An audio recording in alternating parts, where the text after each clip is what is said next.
애굽에 내려갔던 형제들이 처음에 이제 곡식을 얻으려 가서 곡식을 얻어왔지만 그게 시몬을 맡기고 그 요셉이 그들을 알아보고 나서 그들에게 이들이 정탐꾼이다 이렇게 누명을 씌워가지고 베냐민을 데려오도록 한 거죠. 누명을 씌우는 것이 목적이 아니라 요셉은 베냐민을 보고 싶은 마음에 베냐민을 데려와라, 그렇게 하면 내가 너희를 믿겠다 라고 이렇게 했습니다. 근데 돌아갔는데 그 아버지가 반대를 하죠. 이스라엘이 반대를 하니까 그들이 베냐민을 데리고 갈 수 없었습니다. 갈 수 없었는데 오늘 본문 가운데 이제 곡식이 다 떨어졌습니다. 곡식이 다 떨어지니까 그 야곱, 그 이스라엘이 그들이 가서 유다에게 가서 양식을 조금 가져와라 하니까 이제 3절에 보십시오. 유다가 아비에게 말하여 가로되 그 사람이 그 사람이 누굽니까? 누구예요? 요셉이죠. 총리 대신이죠. 요셉이 그 총리 대신이 어미 우리에게 경계하여 가로되 너희 아우가 너희와 함께 하지 않으면 너희가 내 얼굴을 보지 못하리라. 그래서 아우를 데려가야만 우리가 음식을 구해 올 수 있습니다 얘기를 하는 거죠. 그러니까 야곱이 어떻게 너희가 나에게 남은 가장 사랑하는 아들 막내 베냐민을 데려가서 또 죽게 하느냐. 지금 너희가 죽게 한 자가 작아서 요셉도 죽었고 시몬도 끌려가서 포로가 되어서 거의 죽은 거랑 별반 다름이 없는데 또 내가 사랑하는 마지막 베냐민까지 끌고 가서 죽게 하려고 하느냐 이렇게 하면서 보내지 않으려고 합니다. 8절에 보시면 유다가 아비 이스라엘에게 이르되 저 아이를 나와 함께 보내시면 우리가 곧 가리니 그러면 우리와 아버지와 우리 어린 것들이 다 살고 죽지 아니하리라. 그래서 이런저런 얘기를 이제 오고 가는데 베냐민이 가야만 문제가 해결될 것 같습니다. 베냐민을 가지 않으면 우리가 가는 것이 소용이 없습니다. 이렇게 얘기를 합니다. 그때 이제 유다가 나서서 계속 유다가 얘기를 합니다. 우리가 이제 신학자들은 왜 유다에게 그리스도의 조상이 된 위치를 유다에게 주셨을까라는 여러 가지 이제 고민들을 하지만 결국 하나님의 뜻이고 하나님 뜻과 계획이 유다를 통해서 있었고, 그런데 실제로 유다도 그 하나님 뜻이 있다고 해서 유다가 아무렇게 살면 되는 게 아니라 그의 삶을 통해서 하나님께서 그가 그리스도의 조상이 될 만한 모양들을 나타내 보여주십니다. 그 첫째가 누구냐면 르우벤이죠. 르우벤은 어떤 짓들을 합니까? 그 서모와, 그러니까 이제 친부모는 아니지만 배다른 어미죠. 작은 엄마죠. 작은 엄마와 이게 간통을 합니다. 그래서 이 유다의 이 이스라엘의 야곱의 미움이 되었다. 야곱의 미움이 되었다. 야곱이 이 르우벤을 쳐다보지도 않는 그런 상황이 된 거죠. 이 장자 첫 번째가 그런 그 장자의 대접을 받지 못하죠. 르우벤 밑에 누굽니까? 시몬과 레위가 있습니다. 시몬과 레위는 이 세겜 사건 때 어떻게 합니까? 거기 할례 행하면 내가 너희를 받아주겠다 해놓고 할례를 하고 나니까 3일째 가장 고통스러울 때 가서 다 그 성에 있는 사람들 다 쳐 죽여버리죠. 이게 하나님의 이름을 팔아서 거짓말한 행위들을 합니다. 이게 하나님 앞에 기쁘지 않은 모습이죠. 하나님 기뻐하지 않는 모습들이라. 그래서 이 시몬과 레위는 하나님 앞에서 별로 거룩하지 못했다. 시몬은 또 지금 어떤 상황이에요? 포로로 잡혀가서 거기서 지금 잡혀있는 상황이죠. 올 수가 없는 상황이죠. 그 다음 누구예요? 그 다음 유다인 거죠.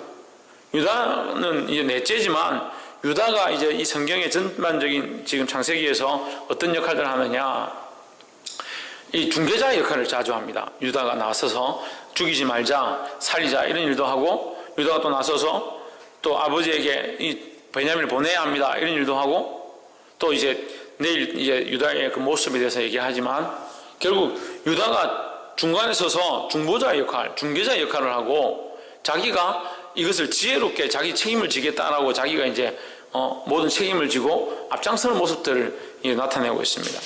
9절에 한번 봅시다. 내가 그의 몸을 담보하오리니 내가 책임을 지겠으니, 내가 책임지고 나를 팔았으라도 그 아이를 살리겠으니 이 말이에요.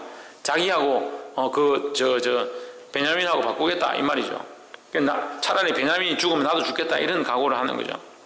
담보하오리니 아버지께서 내 손에 그를 물으소서. 내가 만일 그를 아버지께 데려다가 아버지 앞에 두지 아니하면 내가 영원히 죄를 지리이다 했습니다. 이 베냐민에 대한 책임을 누가 지느냐? 유다가 지겠다라고 하는 거죠. 이거는 뭡니까? 이미 자기 희생적인, 자기를 들여서 누구를 살리려고, 이 이스라엘을 살리려고, 결국 이스라엘이 자기에게 죄를 정한다 하더라도 이 유다의 생각은 뭐냐? 이 가정을 살리는 방법은, 이 족속을 살리는 방법은, 이 하나님의 백성들을 살리는 방법은 내가 희생하는 수밖에 없다라는 생각들을 가지고 있는 거죠. 그래서 우리 또한 여기서 배워야 될 부분도 있습니다. 자기 희생적인 믿음을 가져야 한다는 거예요. 할렐루야. 우리는 축복을 받고 싶어 합니다. 우리 삶 가운데 하나님께서 간섭하셔서 놀라운 역사들이 일어나고, 더 나아가서 우리들이 좋아하는 지경이 넓혀지는 그런 축복의 역사가 있기를 원합니다. 하지만 뭘 많이 하지 않느냐? 희생은 하지 않는다는 거예요. 자기를 내어드리는 것들은 하지 않습니다. 자기 삶을 쪼개서 하나님 앞에 드리기를 하지 않습니다. 어떻게 하나님을 축복하십니까? 우리 그릇을 정결케 해서 하나님 앞에 내어드려야 그 그릇에 하나님이 필요로 하신 것, 하나님 주시고자 하는 것들을 우리에게 부어주실 건데, 신이가 뭘 주신다고? 하나님께서 주시고자 하는 것들을 주실 건데, 우리가 이 그릇을 준비하지 못하면 하나님 주시고자 하는 것들을 제대로 받을 수가 없다는 거예요. 그래서 내 그릇을 준비한다는 것은 물론 정결케 함도 포함되지만, 정결케 함에 대한 모습들을 많이 얘기하지만, 우리가 먼저 이것을 비우고 하나님 앞에 드려야 된다는 거죠. 이것은 뭡니까? 희생을 말하는 겁니다. 교회를 부흥코자 합니까? 여러분, 많은 영혼을 살리고자 합니까? 희생이 없으면 어떻게 살리겠냐? 가만히 있으면 영혼들 옵니까? 천만의 말씀이에요. 우리가 기도하고 하나님 앞에 부르짖고 하나님 나라를 위해서 우리의 삶들을 희생하고 나아갔던 부분들을 보시고 하나님께서 지금 채우고 있는 거예요. 그럼 또 우리 어떻게 해야 합니까? 이제 사람들이 오니까 한 두세 사람 왔으니까 이제 멈추고 있자. 천만의 말씀이에요. 더더욱 어떻게 해야 되냐? 더더욱 하나님 앞에 내려놓고 더더욱 그 영혼들을 위해 섬김과 하나님의 사랑으로 희생하는 자세로 나아가야 된다는 거예요. 할렐루야. 이게 성경의 원리는 축복은 뭘 따른다? 희생이 따른다라는 거죠. 근데 우리는 뭘만 생각합니까? 축복만 생각하기 쉽습니다. 축복만 생각하기 쉽다는 거예요. 축복을 바라보는 것이 아니라 우리는 희생을 바라보고 있어야 합니다. 이 축복은 하나님이 알아서 주실 것이고, 이 땅에서 주시든 하나님 나라에서 주시든 하나님 정산하실 것이고, 우리는 어떠한 자세로? 희생하는 자세로. 이 희생하는 자세는 누구의 모습이냐? 곧 그리스도의 모습이라는 거예요. 할렐루야. 자기를 희생하고 자기를 비워 종의 형체를 가짐으로 많은 사람들을 하나님을 알게 하는 자리로 이끌어들였다라는 겁니다. 할렐루야. 그 빌립보서 2장 말씀을 통해서 우리가 잘 봐야 될 것은, 그를 지극히 높여 모든 이름 위에 뛰어난 이름을 주사, 그를 지극히, 예수 그리스도를 지극히 높이시는 누구냐? 높이시는 이는 누구냐? 누가 높이셨습니까? 하나님 높이셨다는 거예요. 모든 이름으로 예수 그리스도의 이름 앞에 무릎을 꿇게 하신 이는 누구시냐? 하나님이시라는 거죠. 자기를 비워 종의 형체를 가져는 누가 했냐? 예수 그리스도가 하셨다는 거죠. 자기를 비우고 희생하고 삶을 내어주는 것은 우리가 해야 될 모습들이고, 우리를 축복하시고 우리를 들어서 높이시는 일은 하나님이 하실 일이라는 거예요. 근데 우리는 자꾸 뭘 보느냐? 높아지는 것, 그 자리에 가는 것, 이거 우리가 생각할 문제가 아닌데, 우리가 생각한다고 되는 것도 아니잖아요. 자꾸 이거 착각하는 거예요. 착각하는 거. 그러니까 이걸 따라갈 필요 없고, 이걸 앙망하고 있을 필요도 없고, 이걸 바라보고 이것만 추구하고 있을 필요가 없어요. 이건 하나님이 하실 거예요. 할렐루야. 이 땅에서 안 되면 하나님 나라에 갔어도 되는 거고, 하나님 나라에서 또 필요하면 하나님께서 이 땅에서 또 부으시는 거고, 그걸 바라보고 그것에 목적을 두는 것이 아니라, 우리가 이거 뭐 소망을 둔다고 해서 문제는 죄가 되는 건 아니지만, 이것을 바라본다고 해서 바뀌어지는 게 아니잖아요. 우리가 이 소망이 있지만 이것을 계속 쳐다보고 있다 해서 이것이 더 잘 되고 빨리 되고 그렇지 않습니다. 그건 하나님이 하시는 문제예요. 하나님께서 정산하시고 하나님이 일하실 것이고, 우리는 어떻게 해야 되냐? 우리는 희생하는 자세, 우리를 내어놓는 거, 우리를 비우는 거, 우리가 하나님 나라, 하나님 뜻을 위하여 쓰임받는 거, 그것을 위해서 달려가야 된다는 겁니다. 할렐루야. 유다가 이런 자기 희생의 자세를 하니까, 그러면 좋다, 베냐민을 데려가라, 내가 어쩔 수 없으니까 내 자식을 잃으면 잃겠다. 14절에 후반절에 보면 내가 자식을 잃게 되면 잃을 것이다, 이런 각오를 탁 하고 베냐민을 내어줍니다. 내어주면서 이제 뭐 몇 가지 방법들을 쓰죠. 11절에는 예물을 챙겨서 유향과 향품과 뭐 올약과 이런 것들을 챙겨서 가져가고, 또 15절에는 그들이 가져왔던 돈이 이상하게 이 자루에 돈이 들어있었어요. 돈을 주고 식물을 사왔는데 식물도 있고 돈도 있는 거예요. 그래서 혹시 이것 때문에 오해될 수 있으니까 너희 가져왔던 돈뿐만 아니라 지금 다시 돈은 값절을 2배를 넣어라. 그래서 한 가지 돈은 너희가 처음에 올 때 계산이 잘못됐는지 이게 오류가 났는지 예물이 이렇게 왔다라고 설명을 하고 돈을 돌려드리고, 또 나머지 돈은 너희가 식물을 사서 곡식을 사서 돌아오너라 이렇게 하고 지혜로운 이 2가지 일을 하고 보냅니다. 그래서 갔는데 이제 16절에 요셉이 베냐민을 보고 너무 기뻐서 이제 같이 식사를 하자, 점심때 이제 나하고 같이 식사를 하자 했습니다. 그래서 집에 불러서 식사를 한다니까 이 형들이 걱정이 되는 거예요. 우리가 언제 봤다고, 우리를 어떻게 안다고 우리에게 좀 식사를 대접하려고 하냐. 저 높으신 분이 이거 아무래도 우리를 끌고 가서 식사를 대접한다 해놓고 감옥에 끌고 가서 감옥에 가두든지 우리를 자기의 종으로 만들든지 그렇게 하려고 하는 술책이 아니냐 걱정했습니다. 걱정해서 얘기를 하니까 23절에 그가 이르되 요셉의 종이죠. 요셉의 청지기가 이르되 너희는 안심하라, 두려워 말라. 너희 하나님, 너희 아버지 하나님이 재물을 너희 자루에 넣어 너희에게 주신 것이니라. 너희 돈은 내가 이미 받았느니라고 시몬을 그들에게로 이끌어내고, 감옥에 있던 시몬도 풀어내고, 24절에 그들을 요셉의 집으로 인도하여 물을 주어 발을 씻게 하며 그 나귀에게 먹이를 주더라 했습니다. 할렐루야. 그 23절에 나와 있는 너희는 안심하라. 이 안심하라는 23절에 안심하라는 뭐냐? 샬롬입니다. 샬롬. 너희는 샬롬하라. 샬롬하라. 이 샬롬이란 말은 누가 썼느냐? 히브리 사람들이 쓰는 겁니다. 이건 이집트 사람이 쓰지 않는 단어죠. 그래서 이 사람들이 샬롬이라는 단어를 쓰는 것은 누구의 영향을 받았을까요? 요셉의 영향을 받았죠. 요셉의 영향을 받지 않고서는 이 청지기들이 샬롬이라는 말을 쓸 수가 없잖아요. 요셉은 홀홀 단신으로 혼자 온 겁니다. 그 유대인으로서 유일하게 애굽의 총리가 되어 있는 한 사람, 그 요셉밖에 없는 거죠. 그런데 그들의 종들이 이 성경의 말씀들을 쓰고 히브리 말을 쓰고 히브리 방언을 사용하고 너희는 평안하라 이렇게 말하는 것을 보면 그 요셉의 거룩의 영향력들이 어떻게 미치고 있는가를 우리가 알 수 있는 겁니다. 그 요셉을 통해서 샬롬에 대해서 배우고 하나님에 대해서 배우고 하나님의 뜻들에 대해서 그 민족에 대해서 배우니까 이들이 그런 말들을 하는 거예요. 요셉을 통해서 거룩의 영향력들이 흘러갔다는 것들을 우리가 볼 수 있습니다. 사랑하는 성도 여러분, 우리가 서 있는 곳에 거룩한 영향력들이 흘러가도록 해야 된다는 거예요. 그런데 말씀을 들을 때는 우리가 거룩의 영향력들을 미쳐야겠다, 내가 많은 사람 살려야겠다, 사실 그런 생각도 어떻게 보면 결과론적인 모습들입니다. 자기 삶은 그렇게 하지 않으면서 짜증나면 짜증나는 말 다 하고, 기분 나쁘면 기분 나쁜 대로 다 하고, 속상하면 속상한 거 다 하고, 불평불만할 거 다 하면서 왜 나는 거룩한 영향력을 끼치지 못할까? 결과만 자꾸 바라보는 거죠. 얼마나 어리석은 모습입니다. 자기 한 삶의 모양들은 쳐다보지 않고 자기가 하나님 앞에서 어떻게 거룩하게 해서 내가 이 것들을 흘려보낼까, 이런 자세는 안 돼 있고 항상 결과만 바라보니까 자기 삶이 바뀌지 않는 겁니다. 이 요셉이 결과만 보고 너희 왜 샬롬하지 않냐, 너희는 저 사람들한테 똑바로 말하지 않냐, 히브리 방언을 말하지 않냐, 이렇게 한 것이 아니에요. 요셉이 범사에 그의 삶으로 그가 하나님의 거룩성을 드러내고 하나님의 그 향기로움을 그들이 흘려보냈습니다. 그러니까 그들의 안에 하나님을 아는 지식들이 쌓여갖고 그 지식을 알고 있는 자들이 그 형제들에게 그런 말을 하게 되었다는 거죠. 여러분, 우리 그럼 어떤 삶을 살고 있습니까?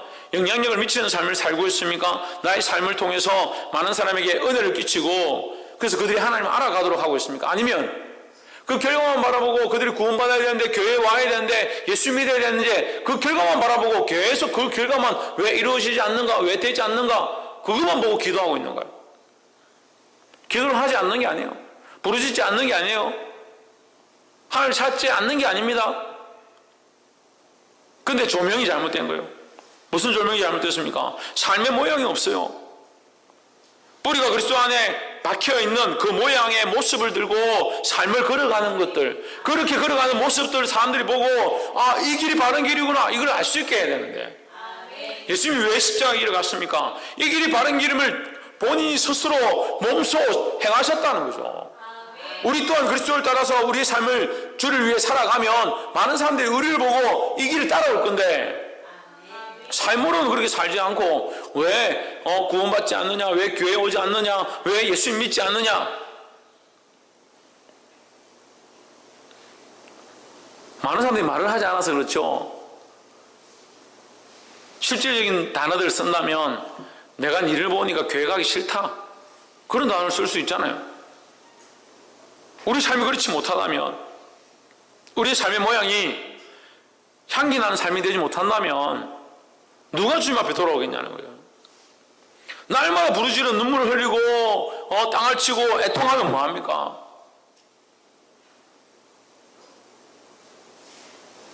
하나님, 왜 이 백성들이, 내 가족이 주님 앞에 돌아오지 않습니까? 그렇게 하면 뭐하냐. 내가 삶으로 그리스도를 드러내지 못하는데, 내가 주를 위해 살지 못하는데, 물론 이것이 구원의 척도는 아니에요. 하나님의 방법을 따라서 그 섭리와 하나님의 그 경륜에 따라서 그들이 돌아올 자는 돌아오겠죠. 하지만 하나님 우리를 쓰시는 겁니다. 그 나라를 위해서, 그 하나님의 구원의 섭리를 위해서 우리를 쓰시는 겁니다. 우리 쓰셔서 뭐라고 합니까? 너희는 빛으로 살아라, 소금으로 살아라 하는데, 소금과 빛의 사명은 없어요. 그렇게 살고자 하는 이 삶의 모양은 없어요. 자꾸 뭐만 생각합니까? 하나님 우리를 머리로 세우실 것들을 생각하고, 하나님 우리를 구원하시고 축복하실 것들을 생각하고, 그 사람들이 결국 나와서 우리와 함께 하나님 나라의 즐거움을 참여할 것, 이 결과만 바라보는 거예요. 삶의 모양이 없는데 결과만 바라본다고 뭐가 이루어지냐고요. 그 결과는 누가 하신다고요? 그 하나님 하신다는 거예요. 이걸 보지 못하니까 자꾸 결과만 가지고 하나님 왜 안 해주십니까? 왜 안 됩니까? 내가 지금까지 눈물로 기도했지 않습니까? 내가 너에게 기회를 줬다, 네가 그렇게 할 수 있도록, 그들을 구원할 수 있도록 너에게 은사를 주고 능력을 주고 너의 삶의 모양들을 줬다, 왜 그렇게 살지 않느냐? 그렇게 하면 뭐라고 하실까요? 이 가치관과 생각과 방향이 바뀌어져서 잘못되어 있다는 게 잘못되어 있다는 거예요. 자꾸 결과만 보내, 결과만 본다는 거예요. 그 교회도 그런 가치관을 세워주는 거죠. 1000명, 2000명, 3000명 모여야 10억, 20억, 100억 나와야 큰 교회고 좋은 교회고 부흥하는 교회고, 그런 가치관이 어디 있습니까? 결과를 보니까 결과론적인 신앙들을 가지니까 그렇게 보는 거예요.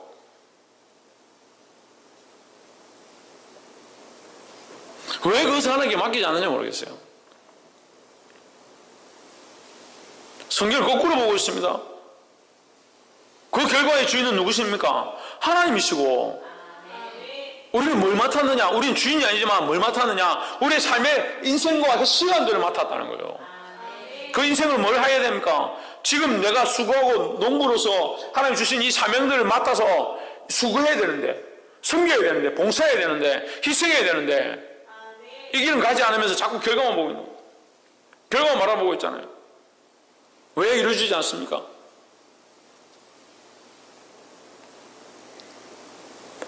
우리에게 추수할 곡식들을 쳐다보고 있으라고 말씀하지 않습니다. 우리에게 뭐라고 하십니까? 울며 씨를 뿌려라고 지금 그 사명을 주셨는데, 울며 눈물로 씨를 뿌리러 나가라고 주님 말씀하시는데, 울며 눈물로 씨를 뿌릴 마음은 없고 기쁨으로 거둘 생각만 계속하고 있는 거예요. 그 거두게 하실 이가 누구십니까? 하나님이시잖아요. 하나님 거두게 하시면, 추수하게 하시면, 익어서 휘어지게 하시면 그때 우리가 추수하면 되는 거예요.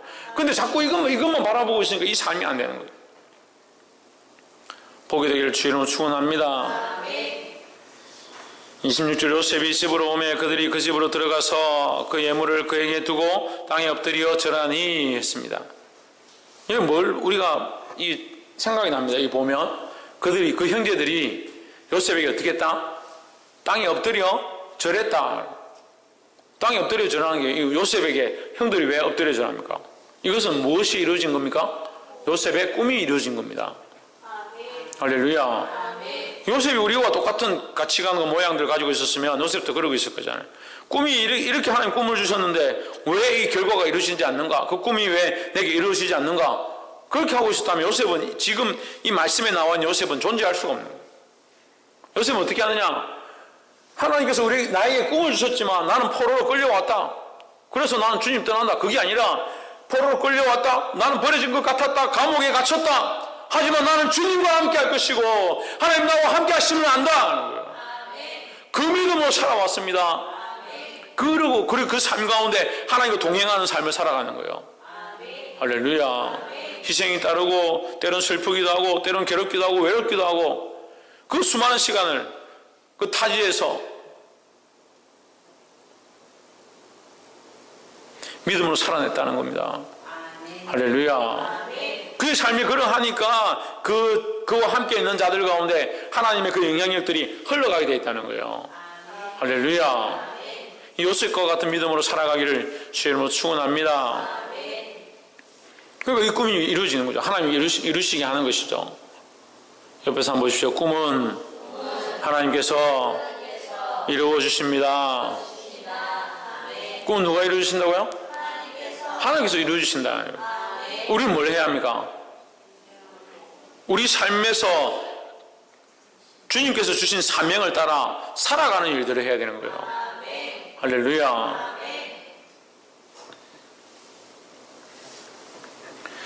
27절에 요셉이 그들의 안부를 물으며 가로되 너희 아버지 너희가 말하던 그 노인이 안녕하시냐 평안하시냐 지금까지 생존하셨느냐. 그러니까 평안하고 생존해 있다 했습니다. 30절에 요셉이 아우를 인하여 마음이 타는 듯함으로 급히 울 곳을 찾아 안방으로 들어가서 울고 했습니다. 그 베냐민을 보니까 베냐민이 태어난 지 얼마 안 돼서 요셉이 지금 열 몇 살 때 16살이었습니까? 끌려가서 노예로 팔려버렸습니다. 그러니까 자기 동생을 사실 얼굴도 잘 기억하지 못하는 거죠. 갓난아기 때 보고 지금 자기는 노예로 끌려가 버렸어요. 그 동생을 보니까 마음이 지금 너무 이 정에 끌려서 마음이 타는 듯하게 견딜 수가 없었다는 거예요. 그 마음이 북받쳐서 급히 울곳을 찾아 안방으로 들어가서 울고 했습니다. 이 요셉의 이 애정, 이 마음이 어떤 마음이냐? 하나님의 마음이라는 거예요. 하나님 우리를 향하신 마음이라는 겁니다. 할렐루야. 그럼 우리는 어떠한 마음을 가져야 합니까? 이 마음을 가져야 되는 겁니다. 한 영혼 한 영혼을 바라볼 때, 한 생명 한 생명을 바라볼 때 이 하나님의 마음을 가져야 될 줄 믿습니다. 오늘 아침에 일어나가지고 제가 이제 정리를 하고 이제 부엌에 갔는데 부엌문이고 이 문이 다 열려 있는 거예요. 그래서 이게 뭔 일인가 싶어가지고 나가보니까 한 아주머니가 이 거린 행색을 하고 이 교회를 다 뒤지고, 그래서 제가 어떻게 오셨냐고 하니까 무슨 이렇게 욕을 하는 듯이 하면서 저기 이렇게 멀리 걸어가시더라고요. 그래서 제가 불렀어요. 부르니까 그냥 가더라고. 보내고 나서 가만히 생각하니까 마음이 너무 아프더라고요. 그래서 오늘 계속 하루 종일 마음이 안 좋았어요. 내가 왜 그 아주머니를 따뜻하게 불러서 이게 차를 대접하고 식사라도 대접하고 그렇게 하지 못했을까. 급하게 방에 들어가서 옷을 이제 찾아가지고 이 사모님이 안 쓰는 옷들 이게 챙겨서 제가 들고 10,000원만 달라 해서 저는 이제 차비도 없는 사람이고 싶어서 나중에 어쨌든 알게 됐지만 차비도 없는 사람 같아서 제가 10,000원 들고 옷 들고 쫓아나갔더니 또 어디 멀리 가고 없어요. 암만 찾아도 없어요. 찾을 수가 없어요. 근데 하루 종일 좀 마음이 안 좋은 거예요.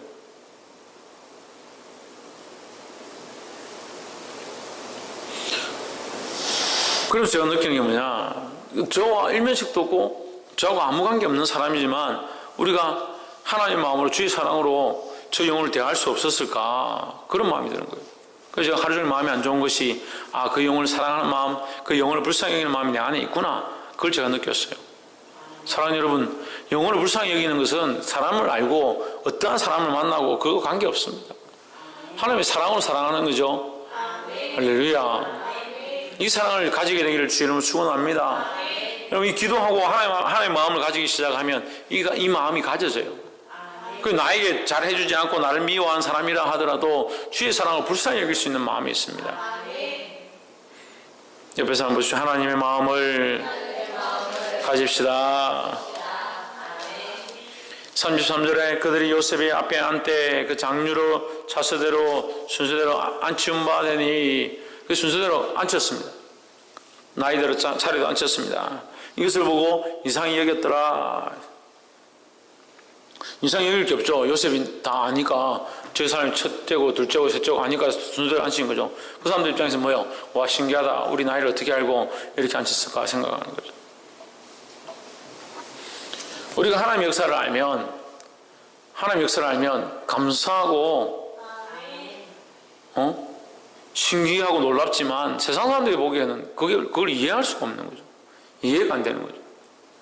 우리는 하나님의 역사를 아니까, 하나님의 살아계심을 아니까 그 믿음의 눈을 볼 수 있는 거예요. 할렐루야.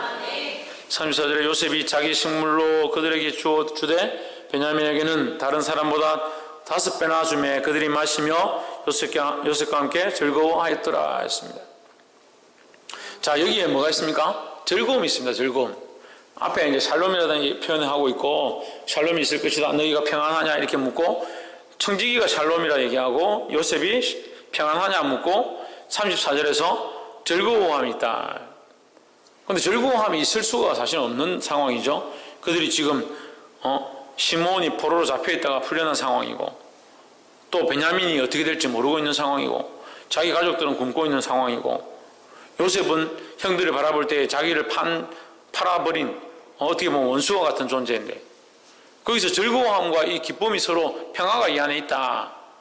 그렇게 하기 힘든 상황이죠.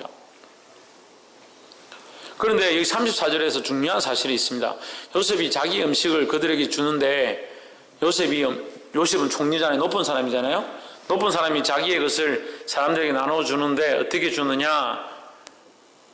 그들에게 주면서 똑같이 주는데 베냐민에게만 어떻게? 5배를 줬다. 그럼 이게 차별을 둔 거잖아요. 다 똑같이 음식을 이렇게 주는데 베냐민에게 어떻게 줬느냐? 5배로 더 많이 줬다. 그러면 자, 우리가 생각을 해봅시다. 요셉이 형들과 함께 있을 때 야곱, 이스라엘이 어떻게 합니까? 다른 사람들은 그냥 옷을 입히는데 요셉에게는 채색 옷을, 색동옷을 입힙니다. 채색 옷을 입히잖아요. 그것으로 인해서 오히려 요셉이 질투를 당합니다. 요셉이 꿈을 꿉니다. 형들의 벽단이 저에게 절합디다 이렇게 하니까 그 질투를 당합니다. 아비는 그냥 마음에 그걸 둡니다. 그 형들의 그 서열의 생각, 위치의 생각, 자기들의 인간적인 그런 가치관과 위치가 있으니까 요셉이 보기 싫은 거죠. 근데 오늘 이 43장 34절에서는 그렇지 않더라는 거죠. 그렇지 않더라는 거죠. 베냐민에게 많이 주면 어떻게 해야 합니까? 베냐민을 시기하고 질투하고 째려보고 저기 뭔데 전마한테만 5배나 주고 우린 고기 한 점 주고 자는 닭다리 5개나 주냐 이렇게 째려보고 지금 문제가 생겨야 되는, 질투를 해야 되는데 43장 34절에서는 질투가 없는 겁니다. 질투가 없는 겁니다. 몇 가지 알 수 있죠. 여기서 그들이 이제 성숙해서 그런 그 인간적인 질투감이나 이런 것들이 없어졌다 이렇게 볼 수도 있고, 또 요셉을 두려워함으로 요셉이 이제 그 위치와 총리의 위치가 있으니까 요셉인지 모르지만 그 높은 사람 앞에서 질투나 이런 생각을 할 수 없는 그런 상황이 되었다 또 볼 수 있는 거죠. 그래서 여러 가지 측면을 볼 수 있는데 여기 질투가 없습니다. 질투가 없으므로 뭐가 있다? 즐거움이 있다라는 거죠. 우리 인간적인 욕심들과 세상에 대한 그 사랑함들이 우리에게서 사라지기 시작하면 뭐가 있느냐? 하나님 주시는 평안함이 찾아오는 거예요. 그래서 이게 샬롬인 겁니다. 샬롬이 어떻게 오느냐? 샬롬 자체로 샬롬이 되는 게 아니에요. 샬롬 합시다. 평안합시다. 평안하시기 바랍니다. 이렇게 한다고 해서 우리에게 평화가 오는 게 아니에요.